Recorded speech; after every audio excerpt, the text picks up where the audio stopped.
क्या आप नींद में बहुत ज़्यादा खर्राटे होते हैं? Do you snore a lot when you sleep and when you wake up in the morning you are tired?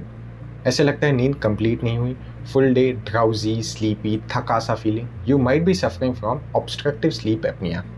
आज हम जान के लेंगे ऑब्स्ट्रक्टिव स्लीप एपनिया क्या है, किससे होता है, इसके क्या कॉम्प्लिकेशंस है, उसका सोल्यूशन क्या है। नमस्ते, मैं डॉक्टर वैभव कदम, स्पर्श आयुर्वेदा से। ऑब्स्ट्रक्टिव स्लीप एपनिया यानी नींद में आपकी सांस थोड़े सेकंड के लिए रुक जाना, and this causes reduction in oxygen levels in your body. Chronic यानी बहुत साल तक ये होने की वजह से अदर कॉम्प्लिकेशंस डेवलप होते हैं। हाइपरटेंशन, डायबिटीज़ भी हो सकता है, और जिन्हें हाइपरटेंशन और डायबिटीज़ है उनका कभी कंट्रोल में नहीं आता, उनका शुगर कभी कंट्रोल में नहीं आता और उनका ब्लड प्रेशर कभी कंट्रोल में नहीं आता बिकॉज ऑफ स्लीप एपनिया। ये व्यक्ति दिन में कभी भी सो सकते हैं। Trust me, I have seen couple of cases जहाँ पे वो दिन में with in fraction of second so जाते हैं। इंडिया के 15 to 20% पॉपुलेशन को ऑब्स्ट्रक्टिव स्लीप एपनिया है और उन्हें पता भी नहीं। इंडिया में एक अलग ही कहावत है, जो खर्राटे लेके सोता है कहते हैं कि उसे अच्छी नींद आई है, but it is actually the opposite of it. जो खर्राटे लेके सोता है उसकी नींद कंप्लीट कभी नहीं होती, वो स्लीप डिप्राइव्ड होता ही है। इसके सिम्टम्स क्या है?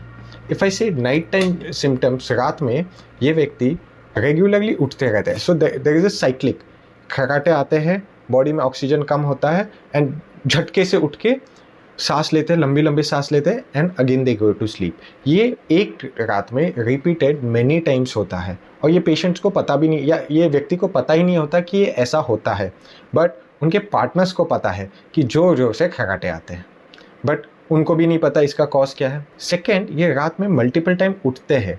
मुझे बहुत सारे पेशेंट्स कहते हैं कि रात में मुझे उठना पड़ता है बिकॉज मेरा मुंह सूख जाता है। मुंह सूखता है because you are heavy breathing from your mouth. मुंह खोल के सोना, ये भी एक प्रॉब्लम है। मुंह खोल के सोने की वजह से आपका मुंह ड्राई होता है और आपको बीच बीच में उठ के पानी पीना पड़ता है और ज़्यादा पानी पी के ज़्यादा वॉशरूम जाना पड़ता है। सो ये भी एक प्रॉब्लम है। अर्ली मॉर्निंग जब ये व्यक्ति उठते हैं तो इन्हें बहुत लिथार्जिक फील होता है, एज इफ इनका नींद कंप्लीट ही नहीं हुआ। The whole day they are fatigue and tired, थकान फील होती है, कुछ काम करने का मन नहीं होता, ऑफिस या मीटिंग में बैठे बैठे ड्राउजी होते हैं, नींद आती है, गाड़ी चलाते वक्त नींद आती है। सो ये सब कॉम्प्लिकेशंस है। Other than this, the more problematic thing is कि इनको कार्डियक रिलेटेड इशू जल्दी डेवलप होते हैं। कार्डियक अरेस्ट या स्ट्रोक आने के चांसेस बहुत ज़्यादा है। आपने कई बार सुना होगा कि एक व्यक्ति रात में सोया, सुबह उठा तो उसको पैरालिसिस का अटैक आया था। रात में सोए, मिडनाइट में हार्ट अटैक आया। ये सब रीज़न आप अच्छे से देखो तो they might be suffering from snoring और ऑब्स्ट्रक्टिव स्लीप एपनिया। जिन्हें ऑब्स्ट्रक्टिव स्लीप एपनिया है उनमें कार्डियक एरिथमिया यानी इरेगुलर हार्ट बीट्स की भी शिकायत बढ़ सकती है। डायबिटीज़ होने के चांसेस बढ़ सकते हैं, हाइपरटेंशन के चांसेस बढ़ सकते हैं, या जिन्हें डायबिटीज़ पहले से है या ब्लड प्रेशर पहले से, उनका डायबिटीज़ और ब्लड प्रेशर कभी कंट्रोल में आता ही नहीं बिकॉज ऑफ स्लीप डिस्टर्बेंस। ये कंडीशन बच्चों में भी हो सकती है। बच्चों में होने के बाद ये बच्चे टिपिकली हाइपर एक्टिव होते हैं, बहुत ज़्यादा मस्ती करते हैं, एक जगह पे शांत बैठ ही नहीं सकते, इनका फोकस नहीं होता एक जगह पे continuous. Whenever parents are teaching या teachers are teaching, they can not grab their attention और focus their attention on one thing. So they would be wandering from, एक मिनट के लिए यहाँ पे देखा, थोड़े मिनट के लिए वहाँ पे देखा, ध्यान कंटिन्यूस ये बच्चों का घूमते रहता है। तो हम समझ के लेते हैं अभी ये होता क्यों है। If you try to understand mechanism of obstructive sleep apnoea, तो ये व्यक्ति में जो गले के मसल्स है वो बहुत ज़्यादा वीक होते हैं, और जब सांस लेने को देखते हैं सोने के बाद तो ये मसल्स ओपन अप नहीं होते, एयरवे ओपन नहीं होता एंड उसमें से हवा नहीं जाती है और वो कुछ समय के लिए सांस रुक जाती है। और जब बहुत ज़्यादा ऑक्सीजन कम हो जाता है वो व्यक्ति झट से उठता है, लंबी सांस लेता है and again go back to sleep. ये रिपीटेडली बहुत बार नींद में होता है और ये व्यक्ति को पता ही नहीं होता कि ऐसा सब मैकेनिज्म चालू है। तो ऑब्स्ट्रक्टिव स्लीप एपनिया किसे हो सकता है या किसे होता है? First and the primary cause is 50% of the OSA cases are OBCs.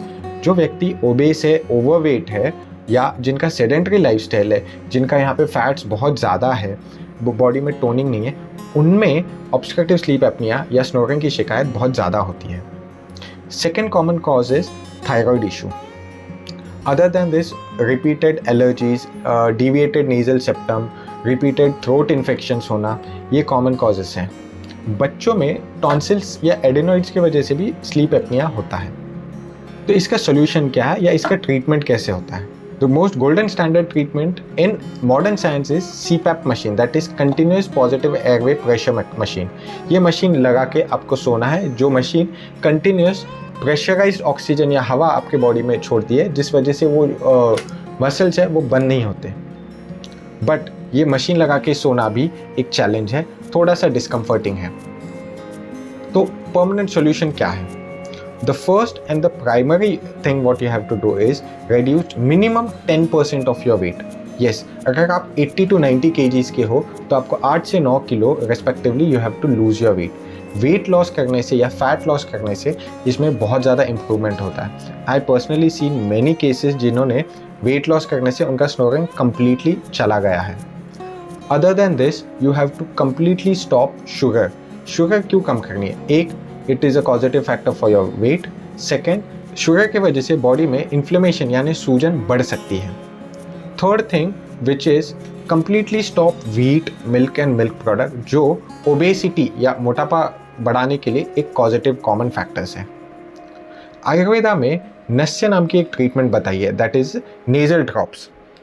नस्य को हम आयुर्वेदा में नासाही शिरोद्वारम, मतलब nose is the gateway to your head and ENT. Nose में नेजल ड्रॉप्स जैसे simple cow ghee will also help to pacify the vata. ये वात बैलेंस करने के लिए बहुत ही अच्छा ट्रीटमेंट है. आयुर्वेदा में कुछ अच्छे ट्रीटमेंट जैसे वमन, विरेचन, बस्ती ये भी बताया है, जो एक कम्प्लीटली डिटॉक्सिफिकेशन प्रोसीजर्स है. This will also help you to reduce your weight one and balance your body. आपने शायद आपके गाड़ी का सर्विसिंग एवरी 5,000-10,000 किया है, बट आपने बॉडी का सर्विसिंग कब किया था? So make a point this year that every year, साल में एक बार आप आपके बॉडी का डिटॉक्सिफिकेशन यानी Panchakarma treatment, cleansing you have to do. We usually advise this depending on आपका कौन सा दोष इम्बैलेंस है वन, नहीं तो सीजनल वाइज आप कौन से सीजन में वैद्य या डॉक्टर के पास आते हो, depending on that we usually advise कि कौन सा पंचकर्मा आपके लिए बेनिफिशियल है. इसके बाद कुछ योगासन है जो बहुत ही ज़्यादा इंपॉर्टेंट है. Now if you go back and understand इसका कॉज क्या था, आपके गले के मसल्स वीक होना. तो एक्सरसाइज हमें ऐसे करने हैं जो आपके गले के ऊपर एक्शन दिखाए, गले के मैकेनिज्म या गले के स्ट्रेंथनिंग पे उसका काम हो. Now to strengthen that muscle, Ayurveda में या योगा में या मेडिटेशन में या प्राणायाम में आपको कुछ ऐसे एक्सरसाइज करने पड़ेंगे which will help to strengthen the neck muscle या रेस्पिरेटरी मसल्स. तो वो कौन से हैं? फर्स्ट वन इज़ कपालभाति, उज्जैनी, ब्रह्मरी, सूर्य नमस्कार.